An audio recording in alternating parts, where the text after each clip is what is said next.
लोकसभा अधिवेशनात अपेक्षित कामकाज होऊ शकले नसले तरी या कालावधीचा उपयोग रायगड लोकसभा मतदारसंघातील प्रलंबित प्रश्न आणि विकास कामांसाठी केला। खासदार सुनील तटकरे यांना केंद्रीय मंत्र्यांच्या भेटी घेऊन महामार्ग, रेल्वे, मत्स्य व्यवसाय, कृषी, पर्यटन, उद्योग, क्रीडा आणि महिला व बालकल्याण विभागाशी संबंधित प्रश्नांचा पाठपुरावा केला। सुमारे 8 केंद्रीय मंत्र्यांकडे विविध प्रस्ताव मांडल्याची माहिती तटकरे यांनी पत्रकार परिषदेत दिली। राष्ट्रीय महामार्गांच्या प्रश्नांवर केंद्रीय मंत्री नितीन गडकरी यांची भेट घेण्यात आली। रखडलेली कामं, रस्त्यांची दुरुस्ती आणि टोलच्या प्रश्नांवर चर्चा झाली। सुकळी येथील प्रस्तावित टोल सुरू केला जाणार नसल्याचं आश्वासन मिळालं असून रस्त्याचे काम पूर्ण झाल्यानंतरच टोल आकारणी करण्याची मागणी करण्यात आली। निकृष्ट कामांच्या चौकशीचे आदेश देण्यात आल्याचे तटकरे यांनी सांगितलं। रेल्वे मंत्री अश्विनी वैष्णव यांच्याकडे रोहा आणि पळपेन रेल्वे स्थानकांचा अमृत भारत स्थानक योजनेत समावेश करण्याची मागणी करण्यात आली। माणगाव येथे काही महत्त्वाच्या गाड्यांना थांबा देण्याबाबतही पाठपुरावा करण्यात आला। कर्जत येथील 2 रेल्वे उड्डाणपुलांना अनुक्रमे 100 कोटी आणि 111 कोटी रुपयांची मंजुरी मिळाली असून लवकरच निविदा काढण्यात येणार आहेत। नागोठणे येथील सुमारे 100 कोटी रुपयांच्या उड्डाणपुलाचाही प्रश्न मार्गी लागण्याच्या दिशेने आहे।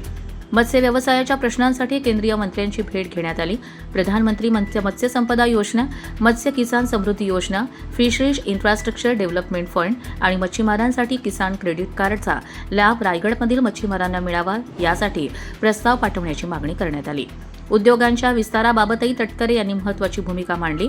उत्पादन करणाऱ्या कारखान्यांमध्ये शासनाने ठरवलेले नियम पाळले जात आहेत की नाही याबाबत अनेकदा प्रश्न उपस्थित होतात। परिसरातील नागरिकांच्या तक्रारी आणि अडचणी लक्षात घेऊन संबंधित विषयांवर सप्टेंबरमध्ये बैठक घेण्याचा प्रयत्न केला जाणार असल्याचं त्यांनी सांगितलं। अलिबाग तालुक्यातील एका मोठ्या कंपनीच्या सुमारे 11,000 कोटी रुपयांच्या प्रस्तावित प्रकल्पाला गती देण्यासाठी आपण पंतप्रधान नरेंद्र मोदी यांची भेट घेतल्याचं तटकरे यांनी सांगितलं। या प्रकल्पामुळे मोठ्या प्रमाणात थेट तसेच अप्रत्यक्ष रोजगार निर्माण होण्याची अपेक्षा आहे। जिंदाल समूहाच्या विस्तार प्रकल्पासाठी शेतजमिनी संपादन करण्याच्या प्रश्नावरही तटकरे यांनी हस्तक्षेप केला।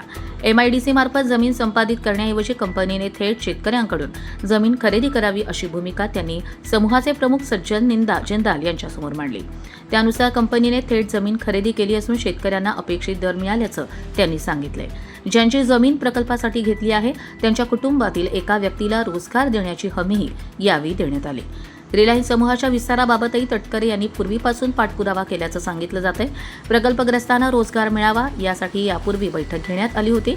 आता विस्तार प्रकल्पातून निर्माण होणाऱ्या थेट आणि अप्रत्यक्ष रोजगाराच्या संधी स्थानिकांना मिळाव्यात अशी भूमिका त्यांनी मांडली। स्थानिक युवकांना उद्योगांच्या गरजेनुसार प्रशिक्षण मिळावं यासाठी IIIT प्रकल्पाला गती देण्यात येत आहे। टाटा समूहाकडून सुमारे 120 कोटी रुपयांची मदत मिळणार असून या माध्यमातून स्थानिक युवकांना कौशल्याधारित प्रशिक्षण मिळण्याची शक्यता आहे। स्थानिक स्वराज्य संस्थांच्या निवडणुकांबाबतही तटकरे यांनी भूमिका मांडली। जिल्हा परिषद, पंचायत समिती आणि नगरपालिका यांच्या निवडणुका रखडल्यानं स्थानिक स्वराज्य संस्थांच्या कामकाजावर परिणाम होत आहे। घटनात्मक तरतुदीनुसार या निवडणुका नियमित होणं आवश्यक असल्याचं त्यांनी सांगितलं। ज्या जिल्ह्यांमध्ये निवडणुका झालेल्या नाहीत तेथे राज्य सरकारला विशेष निमंत्रितांच्या माध्यमातून आवश्यक समित्या व प्रशासकीय प्रक्रिया सुरू ठेवता येतील का याबाबत निर्णय घेण्याची आवश्यकता असल्याचं त्यांनी स्पष्ट केलंय। कर्जत लाईव्हसाठी अमोल कुमार जैन, रायगड।